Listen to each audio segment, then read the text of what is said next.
The following is a presentation of TFNN. Live at TFNN, the Power Trading Hour, with your host, David White. Now, the author of The Path of Least Resistance and the Tech Insider, David White. And welcome, folks, to a gorgeous June 26th. We're getting into the heart of summer at the headquarters of Technical Trading and Investing, TFNN.com. And we've got kind of an interesting day today. Been watching the Windows 8.1 rollout. Started about noon. Pretty much went through most of the stuff we'll be talking about in about a minute. But today, in the history of the United States, on this day, U.S. and British pilots began delivering food supplies to Berlin after the city is isolated by the Soviet Union blockade. In fact, my dad was involved in that. He went to Wiesbaden, Germany in 1946, mostly from what he told me very late in his life, flying airplanes around that they'd sanded all the serial numbers off of. Actually crashed twice because the CIA guys would weld a door behind the front two seats of the V-25s and fill the back end of it with electronic equipment to ferret out where the radar was.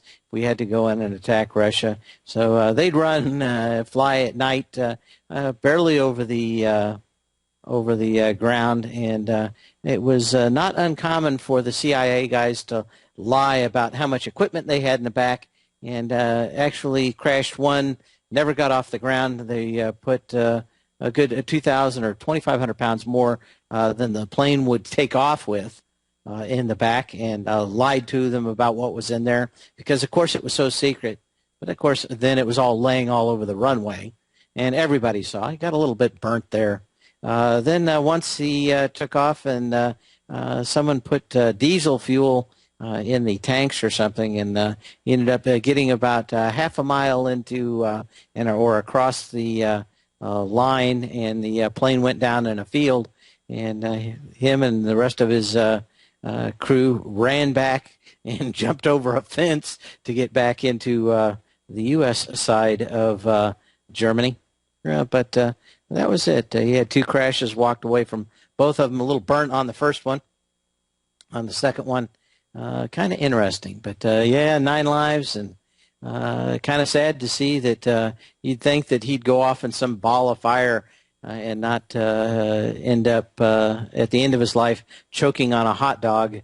But that's the way, I guess, a lot of people, and especially in the Second World War, they probably saw the greatest parts of their life, the most excitement in the military. It was hard to ever get back to that level of excitement. Of course, most of those guys ended up being daredevils, trying to get back the adrenaline that they had during the war, and became, more fighter pilots, more stock car drivers, more daredevils, a lot of that. Same thing in World War I. You had all the wing walkers, all that kind of stuff. But interesting day. And, of course, my dad and other ones, I guess there's film footage of it, used to take their candy bars and put little parachutes on them and drop them over the kids on their way in and out. But apparently the biggest, I guess every single thing had to be brought in by airplane, and my dad got just an absolute huge amount of hours, flying some 12 to 14 hours a day during that time, so ferrying stuff in and out. But we were kind of a little tense with Russia back then, and we're tense with them now. So I guess everything is old is new again. It just keeps going around. Anyway, I did watch the Windows 8.1 rollout. And probably a few features that are very interesting. They are going to have a new Xbox player that has a streaming music with advertisements on it. That will also be at 8.1. They are also putting in a native support for 3D printers, although it was real hard to figure out from the demonstration what they meant by native support for 3D printers. It's even kind of, it almost sounds to me like a gimmick, and they kind of brushed over it in the demos today. But 3D printers are everywhere. It's kind of like when gold was taking off. All kinds of shady characters were changing their the name of their companies to something gold, make investors think it was yet another gold company. I forget how many companies Tom went through that had changed their name. Of course, they were all penny stocks, and the gold stocks at the time were penny stocks. So, anyway. Also, kind of on that same streaming music forefront, we continue to see a lot of problems with streaming music. Pink Floyd has gone directly after Pandora and some other artists too, Pink Floyd being the most vocal, saying some really nasty things about their offer. And again, Sony literally threw the Apple people out of their office the first couple of times they felt insulted. Pandora is kind of Pink Floyd making some rather nasty sounds at Pandora for doing the exact same thing. Pink Floyd did make a deal with Spotify just last week, and of course I'm a big Pink Floyd fan. But the answer is, or the reason I'm bringing this up is, if these online music places actually have to pay for the music, will they be able to actually make money ever?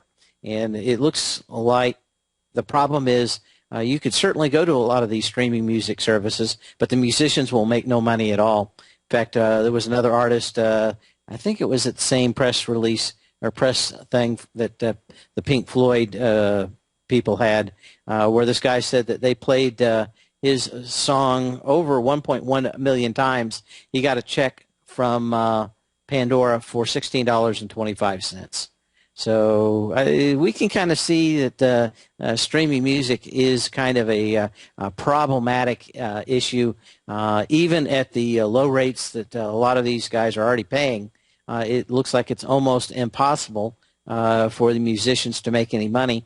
And I'm wondering if this is ever going to turn into a business, or someone's going to find a way to make it into a business. I guess $8 a month seems to be the going rate, but continuing to be an issue out there. But what can you say? Anyway, when we look at the market out here, had a nice little pop in the market this morning, and it popped up about 6, 7, 8 points, and then they really decided to run the thing, ran all the stops up to about 1604. And this thing has laid here like a pancake, just not doing too much. Volume has been incredibly light since they run the stops. We're closing in on about 2.3 billion shares after getting, 4.8 billion, 4.9 billion yesterday, which indicates we're probably going to be a billion light today. We had some Fed talk out about 10 o'clock this morning, but it kind of reminds me of the joke that I've told occasionally on this show, and unfortunately it goes so long I'm going to try to do it quickly. But we're hanging up here on very light volume, and it always reminded me of the old ethnic joke about a person from Poland sitting next to another gentleman on an airplane, and they're flying across the from L.A., or not from L.A., but from New York to England. And they're flying along at about an hour after departure on scheduled 7-hour flight. They start hearing some large and loud banging, and look out the window and they see one of the engines on fire, and a bunch of commotion in the cockpit. The pilot pulls the extinguishers, puts the fire out on the engine, and then comes on and says, we've got 4 engines on this plane. We did have one that had a problem. We've extinguished the flames. The only thing is, this plane can fly on only one engine, so we've got 3, not a big deal. we're going to be a little slower, so we're going to be about 45 minutes in, getting in late. About 15 minutes goes by, and all of a sudden another large bang goes by, and an engine just falls off. The bolts just let go, and there it goes. Falls right off the engine, and pilot comes on the air and says, this plane designed to fly on only one engine, but because we've lost two engines, we're going to be about 2 hours late getting in. So just sit back, it'll be fine. Everything, we can fly on only one engine if need be. And, of course, they're flying along a little bit farther along, and someone spots a weather balloon floating up at 40,000 feet where they're flying, and it sucks into an engine. The engine kind of heaves and groans, and blows up, and starts to smoke, and they turn that engine off, and the pilot comes on the air and says, well, we've hit every kind of problem we've had today that we could stand. And that was we hit a balloon, a weather balloon up here at the site. Who could think that we'd do that? But we've got one engine left, and we can certainly fly this plane on one engine left. But we're going to be about 4 hours late getting in. And of course, the ethnic point of the joke turns to the guy next to him, and he goes, if we lose that last engine, we're going to be up here all day. And that's kind of the way I kind of think so much about this market right now when we're hanging up on very light volume. The idea is if we lose that last engine, boy, we're just going to be hanging out here all day. And I just don't see it in the volume up here that we've got any kind of push off the bottom. I know just a normal bounce would be a little higher, but it's very hard for me to believe that we went down 100 points and we're just going to bounce all the way back on the first one. I suspect and think that we've made a high probably right in this area, and a close below 1596 would suggest we're going to go back and retest that probably 1550 level area before we get any meaningful bounce out of this marketplace. Of course, everybody's talking about just the movement in the markets out here. I believe that gold and copper and some of these other metals are actually telling us the truth out here. We're off 44 bucks on gold right now. We're off 89 cents on silver, and of course, what are we off 20? Is that right? 2.5 cents on copper, and just 37 cents. With these falling values on commodities, even with the move in the dollar, which is up 45 cents today at 83.24 as we speak now. It just continues to make me think that we've got bigger problems and real trouble in River City. Also looking at some of these other stocks, especially stocks like Apple, that's still a good 10%. That we've got the Apple off fairly significantly today, off at $5.50. Just suggests that there isn't a lot of volume in this Apple down here, but certainly looks like it wants to hit that 395. We're going to look at that when we come back.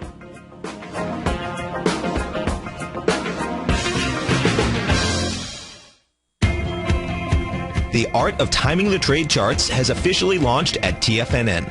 In collaboration with Tom O'Brien and using his best-selling book, The Art of Timing the Trade, Your Ultimate Trading Mastery System, David White has programmed an outstanding piece of software that will complement any trader's methodology.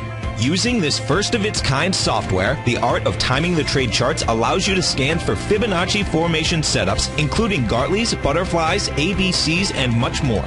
The Art of Timing the Trade Charts is designed to help you when scouring the market for stocks just beginning to form the trading patterns that many investors spend days, weeks, and even months searching to find.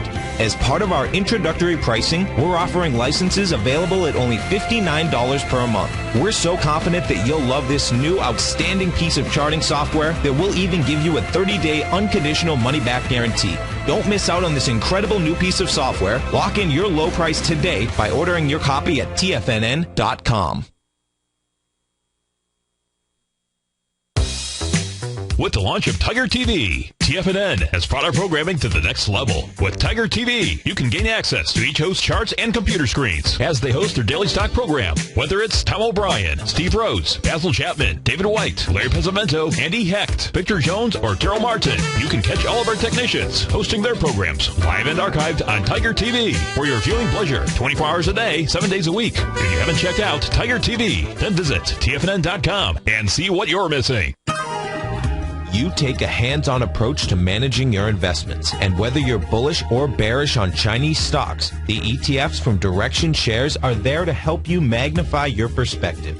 Bull ETFs for a rising market and bear ETFs for a falling market. Direction Shares gives you the tools for both sides of the trade. Discover how we can help at DirectionShares.com today. An investor should consider the investment objectives, risks, charges, and expenses of the Direction Shares carefully before investing. The prospectus and summary prospectus contain this and other information about Direction Shares. To obtain a prospectus or summary prospectus, please contact Direction Shares at 800-851-0511. The prospectus or summary prospectus should be read carefully before investing. An investment in the funds is subject to risk, including the possible loss of principal. The funds are designed to be utilized only by sophisticated investors such as traders and active investors employing dynamic strategies. Investors in the fund should understand the consequences of seeking daily investment results, understand the risk of shorting, and intend to actively monitor and manage their investments. Distributor Foresight Fund Services, LLC. Many of our new listeners have heard about the Tiger's Den, but wondered, what exactly is it? The Tiger's Den is a lively community where professional traders and investors can meet, exchange ideas and information in a comfortable, moderated atmosphere. Hear all of your favorite TFNN shows, plus see all the charts as they happen, live during those shows, and have access to all those charts. You can test drive the Tiger's Den, absolutely free for 30 days. It will greatly enrich your knowledge of these markets. Details on the Tiger's Den are on the front page of TFNN.com. McEwen Mining is a high-growth, mid-tier producer in the Americas with a market capitalization of $1 billion.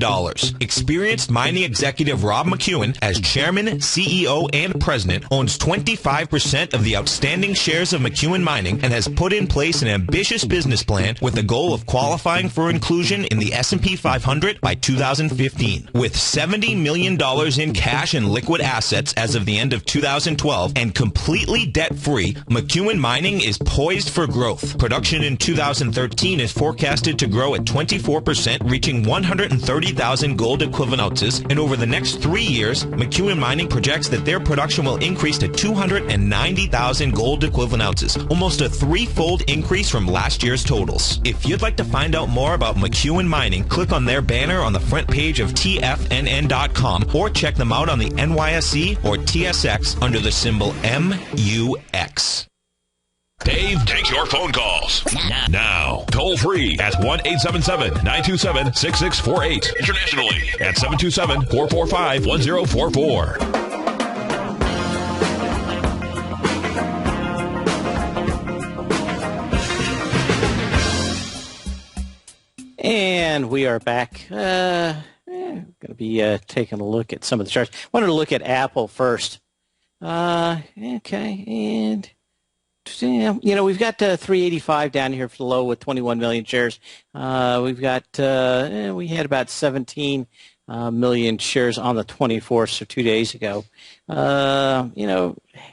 It really looks like this thing wanted to at least hit this 395 level and get back into and below this 417 day that had a huge volume down. That was 33.7 million shares. So we're going to probably get into some level of support on Apple out here. It was making a nice little Gartley pattern, and the volume and energy not all that big on the way back.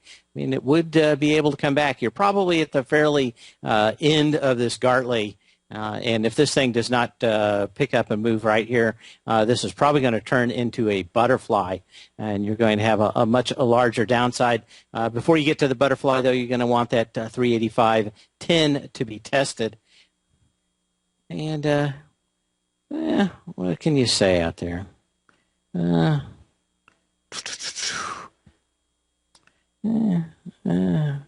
Damn, I'm kind of looking at it there, but what can you say?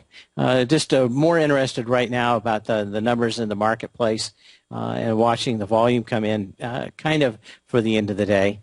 But it is one of these that, what can we say? I'll go back here and look at something real quick. Yeah, 2.35 billion shares, so still fairly light out here. We're seeing some of these stocks try to push higher, but very, very light volume on a lot of these that are coming up, testing previous highs on very light volume. We've got another one here, MEO, Gartley Butterfly working so far. I'll have to take a look at that during the break. Oda in the Den has brought up another one, MEOH. We'll be looking at that. Of course, I think everybody at TFNN ended up jumping on the EUO wagon. We'll talk about that after the break, too. Just looking to see if there was anything else going on. Especially the IBM chart continues to make me think, what's going on here?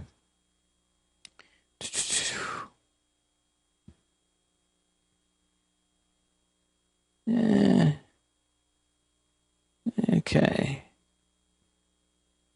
It really looks, we got down 191.34 on June 24th. We're bouncing, and that had, some decent volume into that. Lighter volume the last 2 days. It still looks to me like we've got a test coming of the 187.68, and actually there's 181.85, which is where I think IBM is starting to move out here. Energy is about the same as it came up with in this last leg. Of course, you came down on huge volume to that 187.68. So I think that there's probably over the next few days, at least some of these bigger tech stocks certainly look like they want to come back in to these lower levels. We were talking about Microsoft rolling out the 8.1 version of Windows 8. And trying to fix a few things that they think that they got wrong on it. It is up 71 cents today, and a lot of these stocks made these kind of parabolic moves when you look at them. And what you would not like to see is another close below a 9-day moving average or a displaced moving average. Let me go back and do the traditional moving average. But you're closing back over that right now, and that would be something this thing's kind of pounded around up there, but had so much time above the mean that looks like this thing, I'm thinking, probably wants to come back probably in the next 4 weeks to this $30 level, and probably start trading between that $35 level and the $30 level. What can you say? What can you say? Anyway, you had some volume. The thing took off. It broke out on extended volume, and part of that, I think, is they're starting to get a few things right. But mostly, I think that the amount of money they think that the Xbox One, the new version of Xbox coming out on October, is going to do. But I think you probably get one more chance, one more bite of the apple down here at about $30. So I wanted to look at some other stocks real quick, see if we had anything out here that looked, we're not going to have enough time. We'll go and hit some more charts after the bottom of the hour. Anyway, you can always give me a call at 877-927-6648. That's 877-927-6648.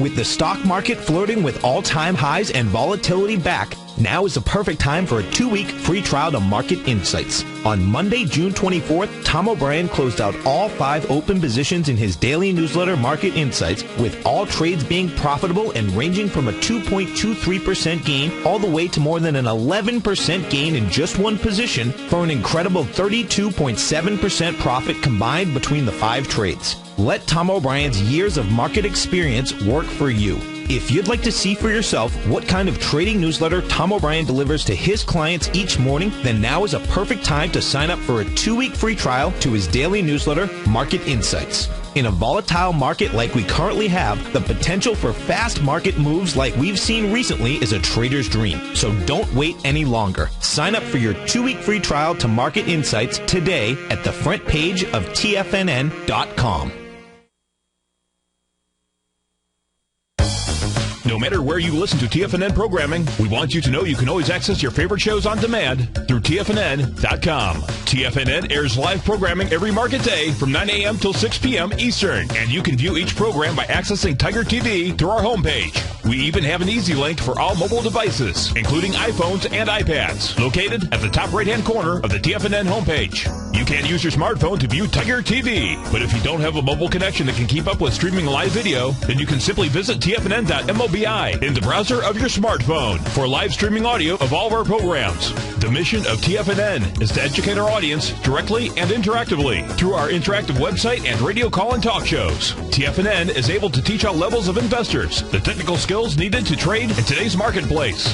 In order to get the best information possible, TFNN has assembled the most respected financial minds in the country to provide the most current news and comprehensive advice available. TFNN.com. Educating investors.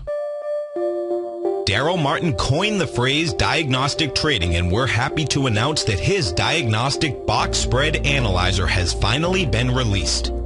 The Diagnostic Box Spread Analyzer helps you easily identify the best box spreads on Nadex in seconds, plus you receive access to the diagnostic deviation levels, as well as step-by-step training videos teaching you how to trade Nadex spreads so you can quickly master the mechanics of this simple yet powerful trading instrument. By pulling live data from the Nadex exchange, the Diagnostic Box Spread Analyzer does all the math for you, calculating risk, reward potential, distance to break even for both outright spreads and spreads used to hedge the underlying market. Visit the front page of TFNN.com today to get your 2-week free trial to Daryl Martin's Diagnostic Box Spread Analyzer and gain access to the valuable information it can provide when trading the Nadex box spreads. Has the current market volatility continued to stop you out of trades when the market spikes against you? Now is the perfect time to open up an account with Nadex. Nadex, the North American Derivatives Exchange, is a brand new, completely regulated Chicago-based exchange, and unlike most other exchanges, Nadex allows you to trade directly through them with direct market access when using their completely free trading platform, which also features real-time charts and full customization capability. One of the advantages of trading with Nadex in volatile markets is that your risk is always capped and you have the ability of keeping your trades open even when the market spikes against you. Nadex is completely brand new with a line of unique trading products that are unavailable anywhere else. See how it works at nadex.com. That's Nadex.com. Or click on the Nadex banner on the front page of TFNN.com. Futures and options trading involves risk and may not be appropriate for all investors. This segment is brought to you by Harmony Gold. For more information, just click the Harmony Gold banner on the front page of TFNN.com.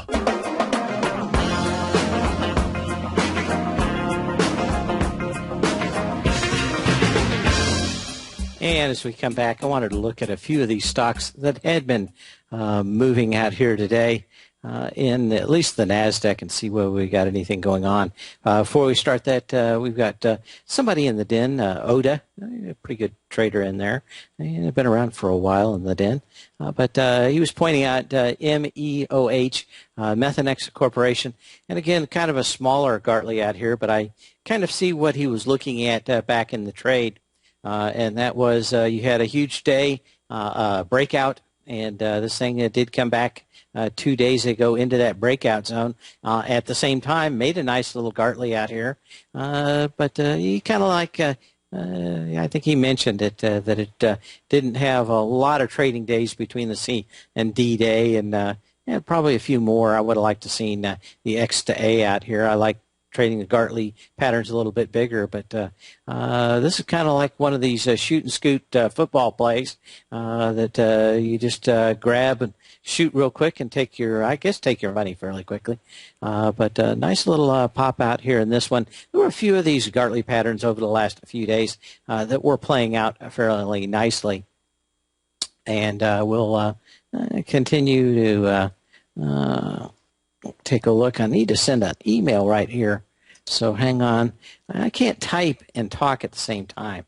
I don't know why that is, but it has been an issue for me for a while, mostly because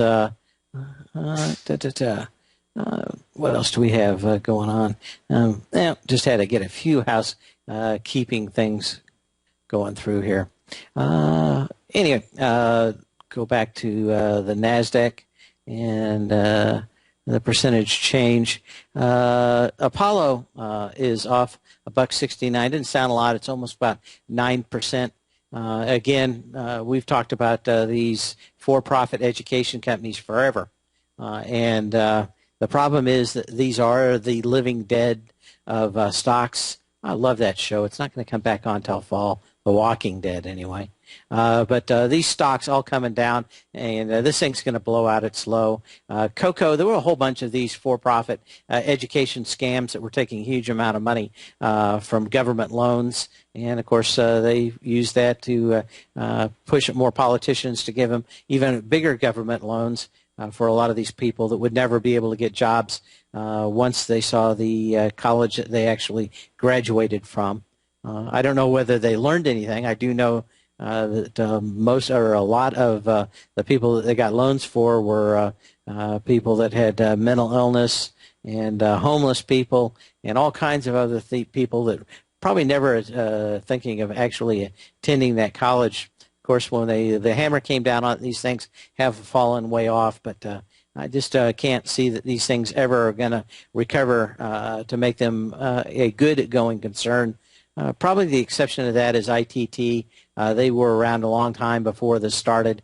The scam, I would say, the for-profit education scam happened, and we'll look at them. But down on huge volume, looks like this thing could easily blow out these lows over the next few days. We've had some bigger moves out here. I haven't looked at cocoa for a while, probably because it's been a dollar stock. But, it's $2.29. Just amazing how many of these stocks have fallen to the point where they're going to have a problem, probably being delisted over the next year or two.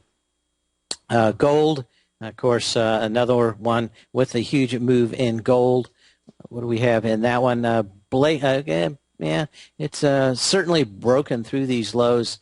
So far, volume is not all that extensive. We did have some high volume at the previous low on Rheingold, and it did close slightly higher that day, but of course it closed the next day lower. So when we look at this, the April 17th low on Rheingold came in with 1.4 million shares. You had pretty much that on the 21st, 2.1 million shares. And is there a lot of volume out here? No. But I still think we're going to have a single day that we're going to have 100 or 125 or 150 point drop in gold, and that's probably going to signal maybe we bounce up a little bit and get that. But there still hasn't been the single move that just makes everybody so sick of gold that they wish that they no longer heard about it. And that is okay. It should be just a very light volume out there. But we're getting a little doji out here. You could almost say that a lot of times the dojis come on days that are 50% of the move down, or they are the end of the move.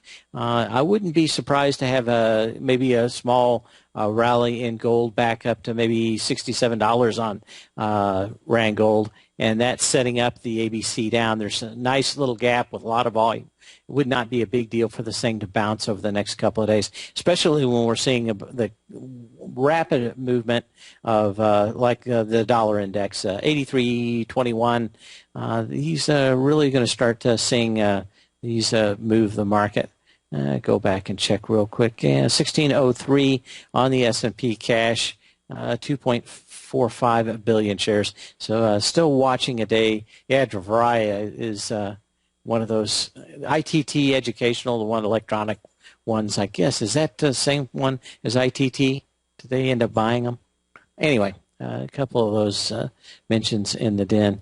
But looking at a few other stocks moving out here.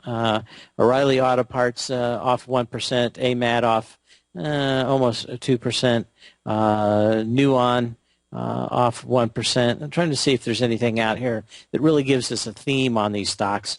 The one I probably have been talking about for the longest, and just I think Arms Holdings that I'd warned about with Intel coming out with chips to severely impact what Arms Holdings were doing. This thing basically hit $50.56 and has done nothing but go straight down since then. And we can see probably Intel. Well, let's see if I can find it here real quick. See what it's doing today. Intel's up 10% or 10 cents. We're probably still seeing 22.50 as a decent pullback. It is kind of, still think 22.50. I probably ought to bring that up while we're looking at it. The one thing I did want to push out here is that Arms Holdings basically made its first little bounce out here. This might be a really good one to get set up. If you can get a 50% retracement on Arms Holding, might set up a nice ABC, or at minimum a test of this 34.75 level from June 24th. Oh, now we go back and look at Intel and see.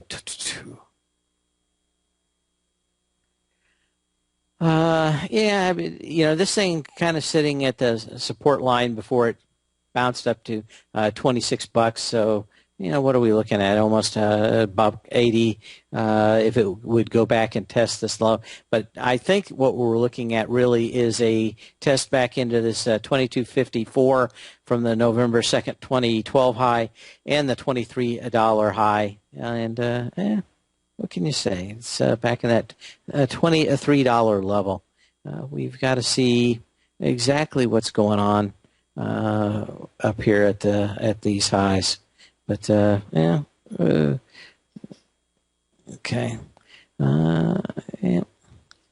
Yep. So what else do we have going on here? I'm going to say $23. So that's probably, and if you look at that candle on that day, we're actually looking at the 117 candle. The close of that day was 22.68. That makes me think that you probably have a good chance of catching Intel back down at that level. And then I think the big money in Intel is probably to come as they go after a lot of these smaller lows. Anyway, we've got couple of things going on here. See if there's anything else. I want to look at stocks that were moving higher. Let me go back over here to this one. And Cree's got a nice little bounce out of it here. Been waiting for this thing to top out. Thought we might have one more shot back up here. So let's take a look. This is one of these nice parabolic moves, and one of the ones I was looking at for a displaced moving average.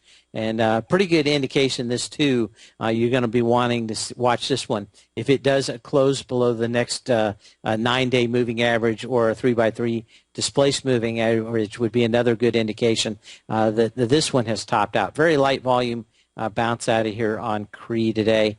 Baidu, of course, China could have problems any moment, and usually does. This is another one that is just come back up to its 9-day moving average, again on very light volume so far today. So not seeing a lot of energy in many of these stocks that are bouncing out here today. Just a slow volume, probably short squeeze out of this market with just a little under 2.5 billion shares so far today. So we'll keep and continue to keep a close eye on this, but it ends up being a little tough to say that there's any energy coming into this market when you look at the overall volume and the rest. Let's look at the Qs real quick today and see if we've got anything on that. Well, this thing could you get another $0.50 out of the Qs before we come back down? I think the answer is yes, but I think we got a little doji out here. Is that right today? Yeah. And that's either the halfway move or probably the top. And I just don't see a lot of energy that comes back. Of course, we're going to be wanting to watch this close by the end of the day. But just don't. Just look at the volume down. We're kind of hitting that high volume day down on the 20th of this month that had 69 million shares. Going to be very light going in that day. Okay, what else do we have? I wanted to see if there was anything else out here. We talked about the EUO. Take a look at that. We're probably getting into some resistance levels on it. It had set up a beautiful Gartley pattern that was found in the art of timing the trade charts. And when we look at that, I'm going to show it to you here in just a second. Just one of the best looking Gartley patterns that we've seen in a long while. In fact, we were talking about it. I was talking about it, Steve Rhodes, in the office on Monday. He took it. Tom took it. Just about everybody. This was one of the most beautiful Gartley setups ever out here, and still continues to have a nice move up. We're going to have to see how the volume comes in today, but we're probably going to start seeing some resistance levels come in at some of these other moves out here. Okay. Oh, sorry. Okay. Well, someone called. I didn't. For some reason, it didn't pop up in my little high here. So what else what do we have going on up here? Wanted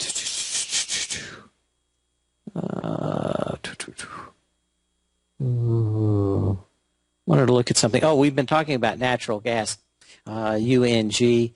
Wanted to take one quick look at that today. We've got these lows, and I still think we've got a good chance of actually hitting them. And that is going to be back here at these gaps. We've got one at 18. We've got one at 1850. And just about every stock I've seen, every ETF has come back and at least hit some of their gaps. I know a lot of people are thinking that they're going to hop on this in the next few days. I just don't think that that's going to be set up. But every summer you get the contract time, and that's normally a fairly decent low in the marketplace for natural gas. Those contracts are for energy producers up north. When they run out of coal, a lot of times if they need to put power on in a real hurry, the best way to do is have a power plant that's fired by natural gas. They can start producing power within a minute or two, where it takes normally, I think the lag's 15-30 minutes for coal. To pour some in there, really get it going, get the boilers going, all that kind of stuff. The natural gas looks like that 1850, at least on the UNG, 1850, 18 level on natural gas would have that. And now you could get down to this low at 1765. That actually did have some fairly decent volume. So I think you've got a lot of time out here. I know a lot of people have been emailing me about trying to catch us once again. But I think you probably have somewhere around the 1st of August before this thing does finally base out. I do like the very light volume out here. I do like the story on natural gas with a lot more of these ships that are coming online to transport liquefied natural gas out of Louisiana. So everything says we're probably going to have more demand for natural gas, but I don't think it's going to be probably until late August, maybe September. We'll be back in a minute.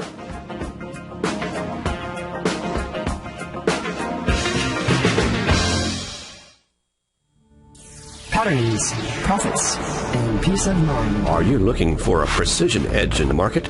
Something that can stack the odds in your favor? Then look into Larry Pazzavento's trading newsletter. Patterns, profits, and peace of mind. In each weekly issue, Larry explains what's going to happen in the markets based on the pattern he sees developing and gives you actionable trade ideas based on those patterns. Plus, you'll get his detailed analysis on a variety of markets and sectors, including stocks, treasury bonds, the gold market, oil, the dollar, the Forex market, and more.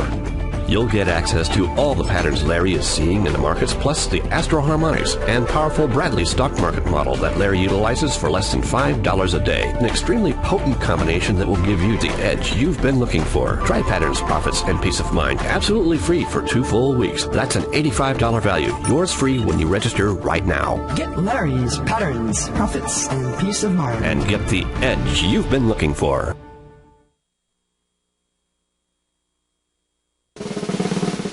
Tom O'Brien's weekly newsletter, The Gold Report, has helped subscribers for over 10 years navigate the high-risk world of exploring and producing gold companies. And now's a great time to sign up for a free month-long trial to see the kind of insight that Tom delivers for his subscribers on a weekly basis. Every Monday, Tom O'Brien issues a quick update on the metal market, giving you his take on the HUI, XAU, GLD, dollar, bonds, and much more. Tom follows Monday's update with a full gold report, which is delivered to subscribers Tuesday afternoon with detailed coverage of 24 separate gold or metal stocks, as well as another 10 to 15 stocks that he lets you know are on his potential watch list. Get your month-long free trial to the Gold Report today by visiting the front page of TFNN.com. Don't spend another year navigating the metal markets on your own. Act early in 2013 and make the most of your gold and metal market investments.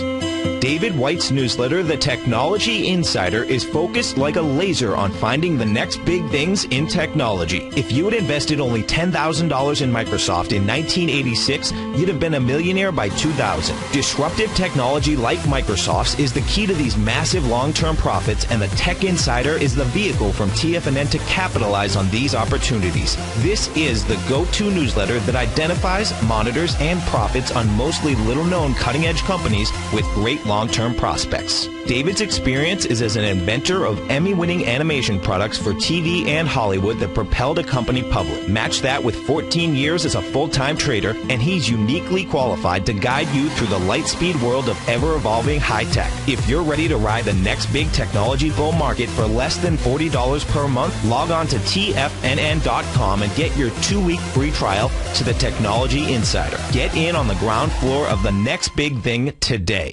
Hi, folks. I'm Steve Rhodes with TFNN.com, and the trend is your friend until it changes. A free special report is now available on the homepage of TFNN.com, and if you have money in the markets, this free report is a must.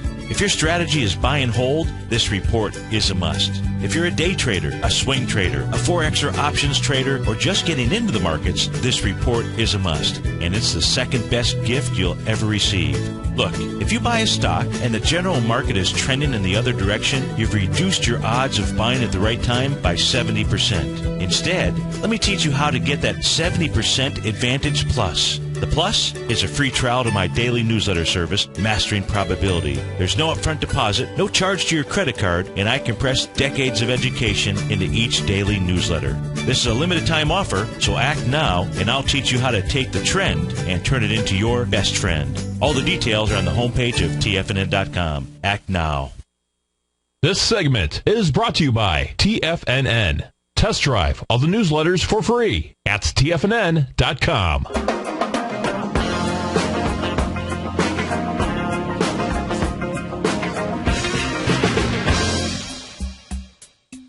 And we get back in looking how this market's closing out. We're up to 1604.27 and 2.55 billion shares. So volume is just creeping up here, very light so far. And looking for at least, I'm actually kind of shocked that the market isn't more volatile since we got back up here. I could see 5-10 point swings normally in a market like this, that it's so flat and so light volume, kind of very interesting. Not what I was expecting today. Thought we'd see a lot of volatility both up and down as the bears and bulls started fighting out. Not the drip, drip, drip of just a little bit of short covering after the first 2 hours. What do we got up to? 1599, 1602, and this thing's just been drip, drip, drip. Kind of a kind of boring actually since about 1 o'clock. Not a lot moving out here in the market. Not a lot of news moving the markets either. Of course, now we almost wait for the Asian trades to set up every night before we know what to do with our marketplaces. For a long time, it was the Euro markets, and now it's pretty much the Asian markets that are moving the great deal of the markets out here. Just trying to look at what we have going on. But, I'm looking at a few of these stocks. I've added some shorts over the last day or so. And just a lot of these bouncing on very, very light volume. So I'm going to be very interested to see how these work out. I had very, very narrow stops. I think I'm probably going to be okay on about 2 of the 3 of them. But we'll see. Anyway, I want to look at Google again. This is, again, some of these big caps and how they're reacting up here at these highs. We had Google try and make a nice little doji out here on the 19th, and it's kind of pulled back. You got a little bit of volume in this pullback and compared to previous pullbacks, but this. Let's take a look at this one too. This is kind of the pullback in the market, but what really scares me, why I'm not thinking this market has too much left to go on the upside, is almost a perfect what I've been talking about, the double repo pattern. And what you really want to be looking at is whether or not Google falls apart here, because it does have that double repo pattern. That is 10 to 15 days above a displaced moving average, 3x3, or a 9-day if you don't have the displaced moving average. Let's do that one too, though. But there's pretty much where you have it if you're watching on Tiger TV or in the Den. But you've got 1, 2, 3, 4, 5, 6, 7, 8, 9, 10, 11, 12, 13, 14, 15 days. So this is the classic definition of Joe DiNapoli's double repo pattern. And, of course, you can do it on the 9-day or the 3x3. But we've had 3 days of this staying back underneath these moving averages. And what you normally have if these are going to fail is they do fail within the first couple of days of coming back in it, and these have not. This one looks fairly decent about being underneath this. And I would think that you'd probably have, if this thing fails quickly, it's going to be about 8:30 is the first mark it's going to hit, and then you've got 761 on the next move. And I would not be surprised to see this. Of course, you're going to know right or wrong whether or not you close over these either 9-day moving averages or 3x3 displaced moving average, either one. But watch Google very closely. This is setting up fairly scary. We'll be back tomorrow, same bat channel, same bat time.